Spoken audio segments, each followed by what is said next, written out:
একদম সঠিক কাজ করছে, সঠিক কাজ করছে, একদম সঠিক কাজ। ড্রাকোনিয়ান ল, এটা একটা অমানবিক, গাছ জোর যার মুলুক তার, এই মানসিকতা থেকে ভারতবর্ষে 3টে লিগ্যাল ল পাস করানো হয়েছে। আমাদের দেশে আইপিসি উঠে গেছে, সিআরপিসি উঠে গেছে, এভিডেন্স অ্যাক্ট উঠে গেছে। এখন সেই সমস্ত আইনের মাথায় যা যা লেখা হয় সেগুলো বুঝতে গেলে আগে সংস্কৃত পড়তে হবে সবাইকে। মানে স্বৈরাচারী ব্যবস্থা চলছে। একটা ট্রাক ড্রাইভার সে কোথায় কিভাবে গাড়ি চালাতে গিয়ে অ্যাক্সিডেন্ট করে, তার পিছনে কারণগুলো অনুসন্ধান না করে তাকে আগে থেকেই সাজার ব্যবস্থা, প্রতিটা ঘটনায় সাজা। আপনার এলাকায় মনে করুন নদীর বাঁধ ভেঙেছে, সেই বাঁধ ভেঙে জল ঢুকেছে আপনার গ্রামে, সেখানেও আতঙ্কবাদী তকমা পেতে হতে পারে আপনাকে, আপনি সেখানেও টেররিস্ট হয়ে যেতে পারেন। এ বাংলায় কেউ কারোর সঙ্গে বিয়ে করবে, সেখানে লিখে দেওয়া হচ্ছে ডিসিটফুল ওয়েতে করছে কিনা, সেখানে চালাকি হচ্ছে কিনা। চালাকি করে বিয়ে করলে তার যাবজ্জীবন, ফাঁসিও হতে পারে। বলুন কোথায় যাবে? চালাকি করে বিয়ে হচ্ছে না মন হৃদয় আদান প্রদান করে বিয়ে হচ্ছে, সেটাকে একটা সরকার দেখবে? সেখানে অপরাধটা কি দেখুক? নানা রকমের জটিলতায় ভরা। আমরা এই আইনের বিরোধিতা, আমি যে স্ট্যান্ডিং কমিটিতে ছিলাম তার ডিসেন্ট নোট, তার বিরোধিতা করেছি। পার্লামেন্টে তো করতাম, তার আগে আমাদের সকলকে 146 জন এমপিকে পার্লামেন্ট থেকেই তাড়িয়ে দিল এই আইনটা পাস করানোর জন্য। এই আইন জনবিরোধী আইন, শ্রমিক বিরোধী আইন, সাধারণ মানুষের দুর্বিষহ জীবন আগামী দিনে এই আইনের জন্য ভুগতে হবে, আমি আগেই বলে রাখছি। পঞ্চায়েতের উদ্যোগেই নদীর মাঝামাঝি একটা রাস্তা করেছে, মানে এমনি পাড়াপাড়ির মতো না, বরাবর নদীকে তাহলে কি বুঝিয়ে ফেলাতে এটা পঞ্চায়েত করতে পারে? কোথায় হচ্ছে যায় না, না দেখে কি করে বলবো আন্দাজে। দাদা, সুযোগের ভিত্তিতে রাজ্য ও 8 অভিযুক্তের কাছে নোটিশ সুপ্রিম কোর্টের, হলফনামা পাওয়ার পর হবে শুনানি, কি বলবেন? দেখুন, কামদুনির ঘটনা একটা হৃদয় বিদারক, নিষ্ঠুর, অমানবিক ঘটনা, যা বাংলার ভাবমূর্তিকে কলঙ্কিত করেছে, কলুষিত করেছে। তাদের কাছে বাংলার মুখ্যমন্ত্রী বলেছিল আমি বিচার দেব, বিচারের নামে সেখানে প্রহসন হয়েছে।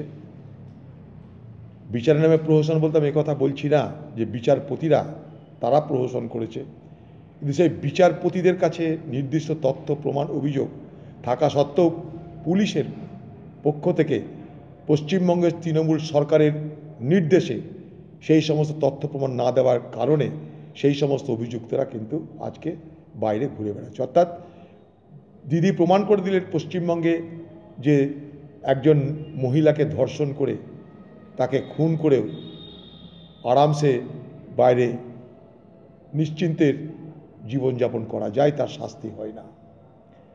আজকে সেই কামদুনির মায়েরা বোনেরা তারা সুপ্রিম কোর্ট পর্যন্ত যেতে বাধ্য হয়েছে বিচারের জন্য, এটা তাদের ন্যায্য দাবি। তারা ভারতবর্ষের রাষ্ট্রপতির কাছে যেতে চাইছে, তাদের কাছে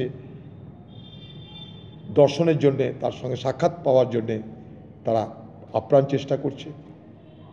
যে বিজেপি পার্টি এই কামদুনির লোকদেরকে, কামদুনির সেই মা বোনদেরকে ভরসা দিয়েছিল যে আপনাদের বিচারের ব্যবস্থা করতে আমরা সুপ্রিম কোর্টের সহযোগিতা করব, তারা এখন কামদুনির সেই সমস্ত নির্যাতিতা পরিবারের সঙ্গে আর যোগাযোগ রাখে না। এই দুর্বিষহ পরিস্থিতির মধ্যে আজকে একটা গ্রামের, একটা ছোট্ট এলাকার নির্যাতিত মানুষেরা সংগ্রাম করছে, লড়াই করছে। সেই লড়াইয়ের পাশে, সংগ্রামের পাশে আমরা আছি। আমি তো আছি, আমার পার্টিও আছে।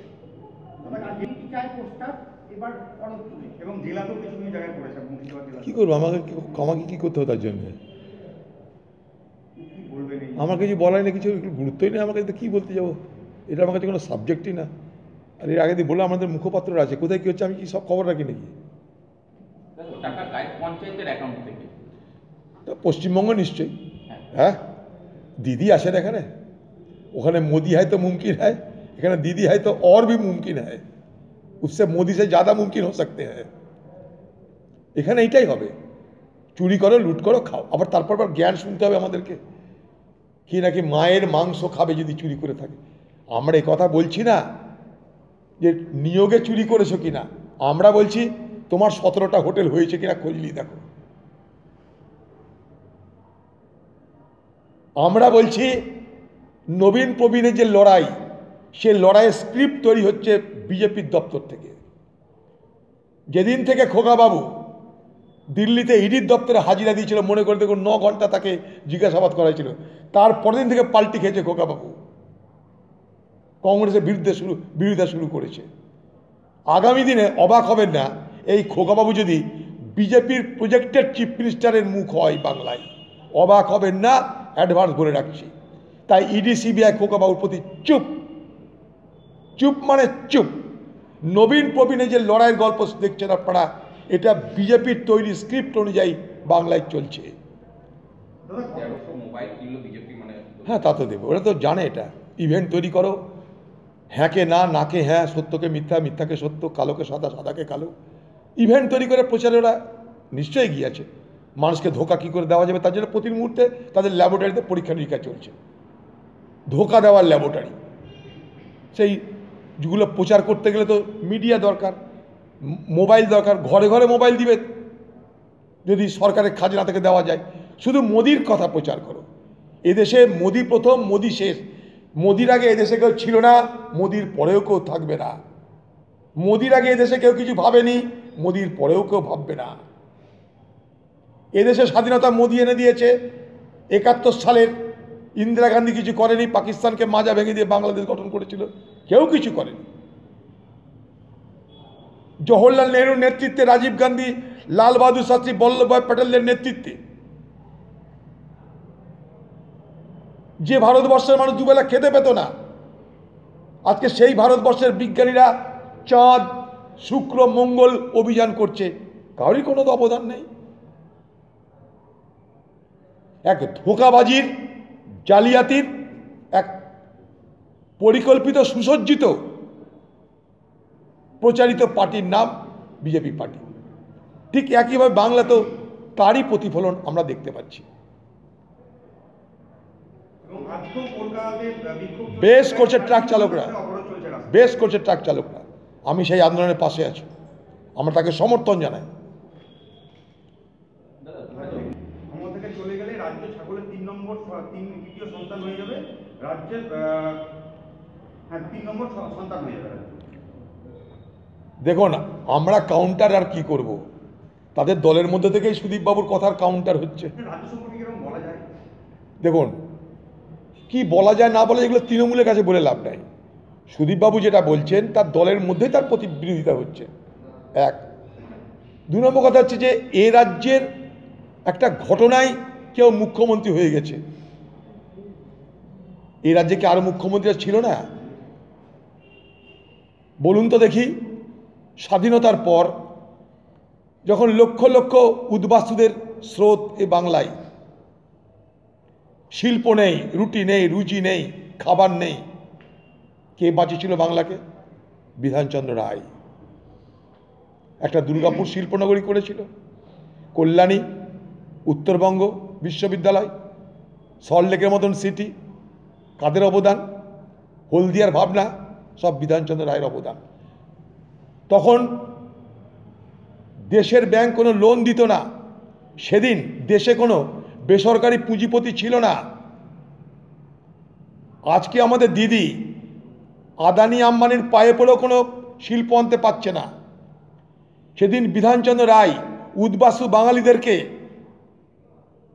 ভারতবর্ষের বিভিন্ন প্রান্তে বসবাসের ব্যবস্থা করে তাদের আজকে বাঁচার এবং উন্নতি করার ব্যবস্থা করে দিয়েছিলেন, অথচ হাতে কিছু ছিল না।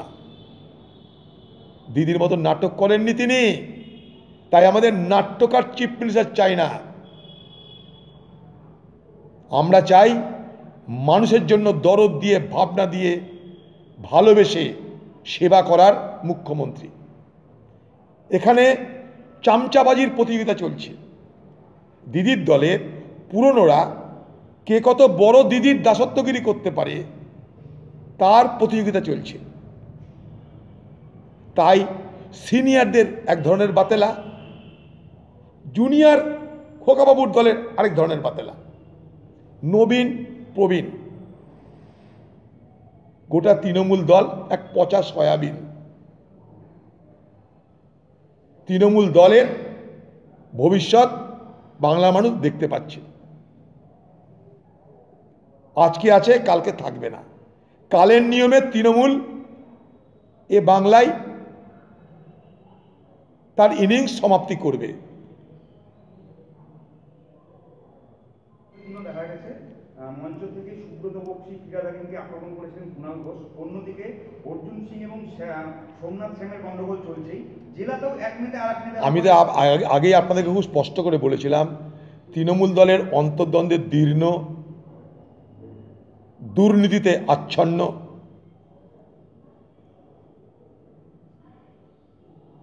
একটা রাজনৈতিক দল, তার দেহে আজ দুর্নীতির ক্যান্সার। সেই ক্যান্সারে আক্রান্ত তৃণমূলের জন্য বাঁচার কোনো অ্যান্সার নেই। তৃণমূল এ বাংলায় গান কেস। The days of Trinamool parties are numbered. Trinamool পার্টির বাঁচার দিন শেষ হয়ে গেছে। তাই তৃণমূল পার্টির পতন দ্রুত গতিতে শুরু হয়ে গেছে। কোন নদী আছে রে ভাই? কোথায় লোকাল লোককে জিজ্ঞেস করো কোথায় কোন জামুরিয়া নদীর কি হয়েছে। আমি কি করে বলে এখান থেকে বলছি জামুরিয়া নদীর গল্প বলো তো? বাংলা জুড়ে তো লুট হচ্ছে, সবাই জানে এগুলো। আমরা নদী নালা খাল বিল সব তো লুট হয়ে গেছে। আমার তো ভয়ে কোনদিন না ভাগীরথীটাই বন্ধ করে দেয় প্রমোটাররা।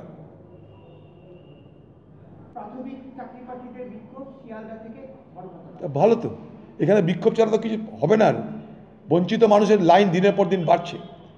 বঞ্চিত মানুষের, অত্যাচারিত মানুষের লাইন দিনের পর দিন বাড়ছে। তাই আন্দোলন বাড়বে, বিক্ষোভ বাড়বে, এ তো অনেক কিছু হবে। আরো ধর্মঘট চলছে এবং ডিলাররা কোথাও মালপত্র দিচ্ছে না, এই আজ থেকে সেটা শুরু হয়েছে। খুব ভয়ঙ্কর ব্যাপার হবে। সরকারের দেখা উচিত এটা। রেশন ডিলারদের সাথে আলোচনায় বসুক। রেশন ডিলাররা এখানে নাই, গ্রামগঞ্জে দূরবর্তী এলাকাতে তারাই মানুষের খাদ্য সরবরাহ করে, তাদের বড় দায়িত্ব। এই রেশন ডিলারদের একটা অংশকে ব্যবহার করেই তো চাল গম লুট হয়েছে বাংলায়। আগেও বলেছি আমি কথা। আটাত্তর রেশন ডিলারদের একটা অংশ, ডিস্ট্রিবিউটার, মন্ত্রী, খাদ্যমন্ত্রী সব মিলে লুট হয়েছে। অপরাধী ধরা হোক, কিন্তু রেশন ডিলারদের আরও অনেক সমস্যা আছে। সেই সব সমস্যা তো ন্যায্য সমস্যা। দুয়ারে রেশনের নামে রেশন ব্যবস্থাটাকে এই জায়গায় নিয়ে গেছে কে? মানুষ তো রেশন দোকানে যেতে অভ্যস্ত ছিল। মানুষকেও বলেনি আমার দুয়ারে রেশন নিয়ে এসো। দুয়ারে রেশন আনা মানে যেদিন দুয়ারে রেশন যাবে সেদিন রেশন তুলতে হবে। আগে মানুষ যেদিন মনে করতো সকাল বিকাল রাত তার নিজের সুবিধা মতো রেশন দোকানে যেতে পারত। গোটা ব্যবস্থাটাকে দুর্বল করে দেওয়া হয়েছে রেশন ব্যবস্থা। এই রেশন ব্যবস্থা ভারতবর্ষের কংগ্রেস পার্টি ইন্দিরা গান্ধীর নেতৃত্বে সারা ভারতবর্ষ জুড়ে চালু করেছিল 60-এর দশকে। মনে করে দেখো, ওটা রেশন ব্যবস্থাটা ভেঙে পড়েছে আজকে। সুপার নিউমেরারি পোস্টে এইচএসসির গাইডলাইন মানা হয়নি। সরকার যদি ব্যবস্থা না নেয় তাহলে বিশ্ববিদ্যালয় চালানো অসম্ভব হয়ে যাচ্ছে। বুদ্ধদেব সাউ এই মন্তব্য করেছে। যদি অসম্ভব হয়ে যায় তো সম্ভব করার ব্যবস্থা করতে হবে। তার জন্য সরকার আছে একটা। তার জন্য আমাদের ছাত্রদের ভবিষ্যৎ কেন জলাঞ্জলি যাবে? রাজ্য সরকারের ব্যর্থতার সঙ্গে সঙ্গে কেন্দ্র সরকারের ব্যর্থতা এটা। কারণ যাদবপুর বিশ্ববিদ্যালয় রাজ্যের সঙ্গে কেন্দ্রও আছে জড়িয়ে। আপনারা জানেন যে শিক্ষা, সেখানে কেন্দ্র তো নিজের দায়িত্ব এড়িয়ে যেতে পারে না। কারণ শিক্ষা ভারতবর্ষের কনকারেন্ট লিস্টে পড়ে, যৌথ তালিকার মধ্যে পড়ে। উভয়ের দায়ী এর জন্যে। বাস হলো আড্ডা। 2023 সালের মধ্যে হবে। মমতা ব্যানার্জিও বলেছিলেন যে ভোট বৈতরণী পার করার জন্যই কি এইসব কথা। আবার কি? ওদিকে দিল্লিতে একটা জুমলেবাজি সরকার আছে, এখানে একটা জুমলার সরকার আছে।